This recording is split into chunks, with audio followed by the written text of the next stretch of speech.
இணையதள நண்பர்களே, திருக்குறள் 66ஆம் அதிகாரம் வினை தூய்மை, உழைப்பில் உண்மை எனும் அழகு அவசியம் என்ற தலைப்பில் இக்கதை கட்டுரையை தொடர்கிறேன். குறள் எண் 658.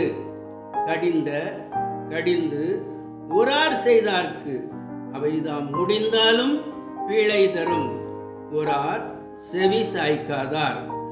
குறள் அர்த்தம்: இக்கால பெரியவர்கள் இது பாவம் செய்யாதீர்கள் என கடிந்து புத்திமதி சொல்கிறார்கள். ஆனால் அவர்கள் சொன்ன புத்திமதிகளை எல்லாம் கேளாமல் செவிடர்களாய் தொடர்ந்து பாவவினை ஆற்றினால் அவ்வினை முடிந்த பின்னும் பாவச்சுமை சுமப்பார்கள். குறள் சாதம்: ஒருவர் எந்த வேலை செய்தாலும் அந்த வேலையில் உண்மை, வினை தூய்மை இருக்க வேண்டும். அவ்வாறு இல்லையெனில் உபத்திரவம் வரும். கிரிக்கெட் விழா கொண்டாட்டத்தில் 11 பேர் இறந்தார்கள் என்பது செய்தி. இதுபோல் திருவிழா, ரயில் கூட்ட நெரிசல், உயிரிழப்புகள் சகஜமாகிவிட்டது. 1954 கும்பமேளா கூட்ட நெரிசலில் உயிரிழப்புகள் 800 என்றும் 2025 கும்பமேளா உயிரிழப்புகள் இத்தனை என துல்லியமாக சொல்ல முடியவில்லை என்றும் கூறப்படுகிறது. பொதுவாக கூட்ட நெரிசல் உயிரிழப்புகள் 2 வகைப்படும். ஒன்று, சுய புத்தி இருந்தும் புத்தி மடங்கி போய் கூட்ட நெரிசலில் உயிரிழப்பவர்கள். 2, சுய புத்தி இல்லாதவர்கள் புத்தி உள்ளவர்களை அழைத்து வந்து கூட்ட நெரிசலில் சிக்க வைத்து உயிரிழக்கச் செய்வார்கள்.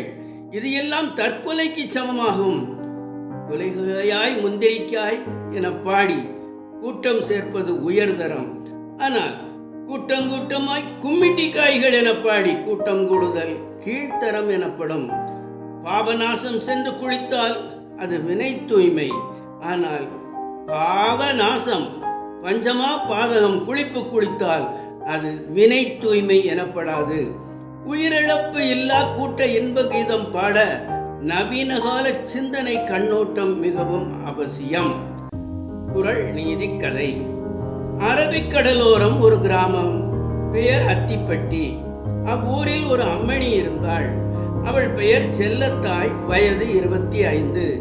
மீன்கள் வாங்கி ஊருக்குள் விற்று பிழைத்து வந்தாள்.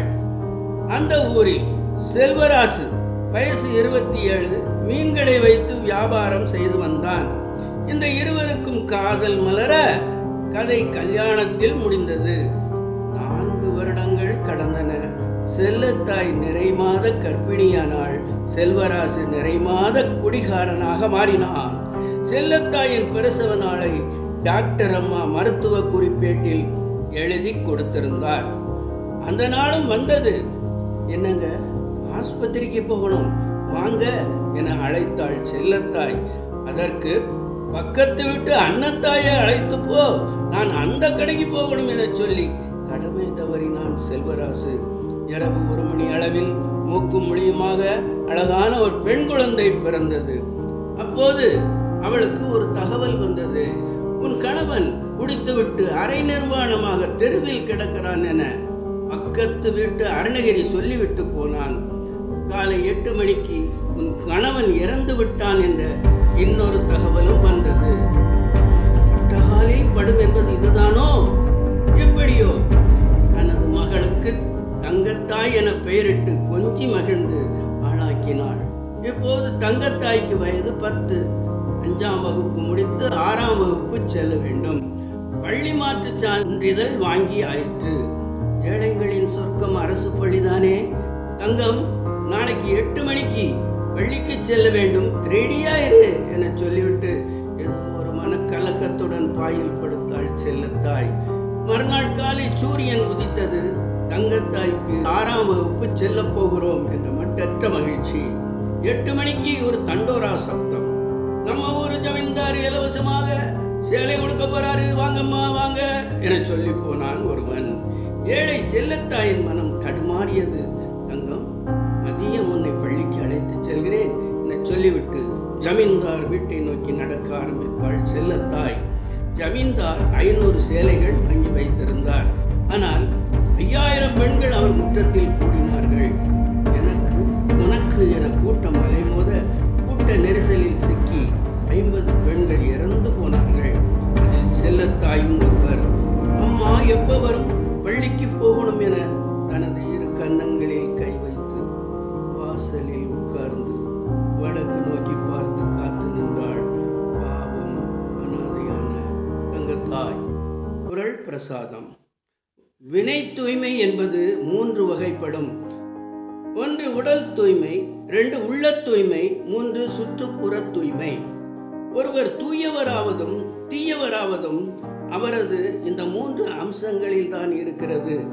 50 மாணவர்கள் உட்காரும் வகுப்பறையில் 500 மாணவர்களை உட்கார வைத்தால் என்ன ஆகும்?